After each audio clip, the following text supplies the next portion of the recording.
આ ધર્મશાળા આ ગજાપુરાની અંદર બધી ધર્મશાળા ઘણી બની ગઈ, હજી બધા બનતા જ રહે છે।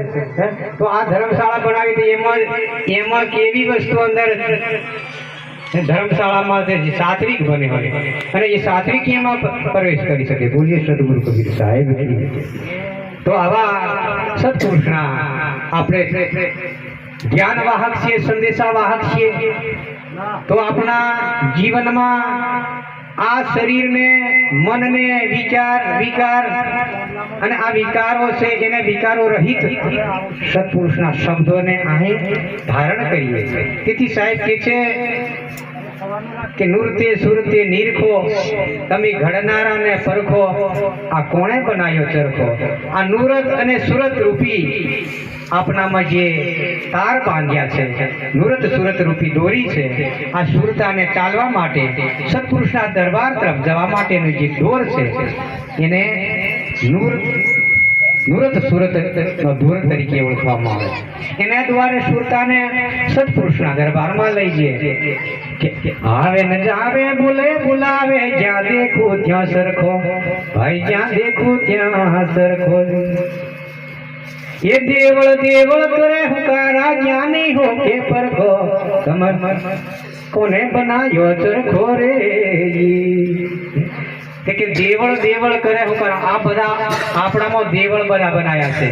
ઓખના દેવ, કાનના દેવ, મુખના દેવ, નાકના દેવ, આ બધા અસલી આ દેવળ દેવળ કરે હુકારા, પારખ થઈને પરખો, આ કોને બનાવ્યો ચરખો। આવું બધું બનાવી દીધું આપણામાં બધા જે દેવળ બનાયા છે, 10 દ્વાર છે, 9 દ્વારની અંદર આ દેવળ, અને એમાં દરેક જગ્યાએ જેનો પ્રકાશ થઈ રહ્યો છે એને સાહેબે કીધું કે નૂરતે સુરતે નીરખો, તમે ઘડનારા ને પરખો, એ કોને બનાવ્યો ચરખો રે।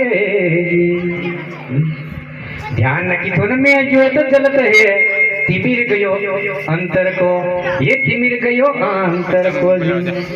ये अजवाले अगम सूदे बारक हो के परखो, आंखों ने बनायो चरखो रे।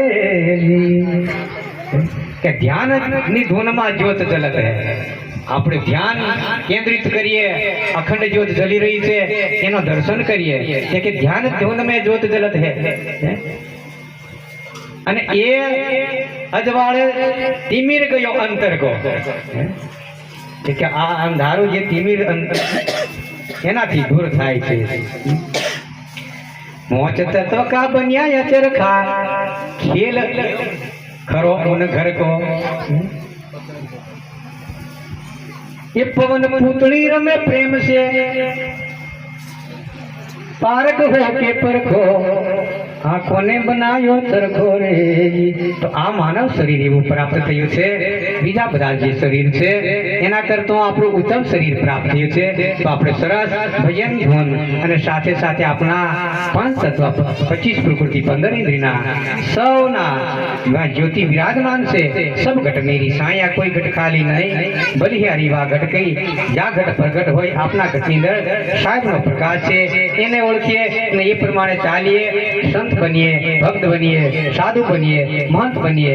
ये अपनी सत्पुरुषना दरबार અને સતલોકના અમરધામની પ્રાપ્તિ માટેના નિશાન છે।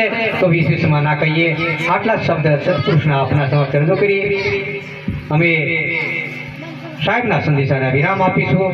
બોલીએ સદગુરુ કબીર સાહેબ કી જય।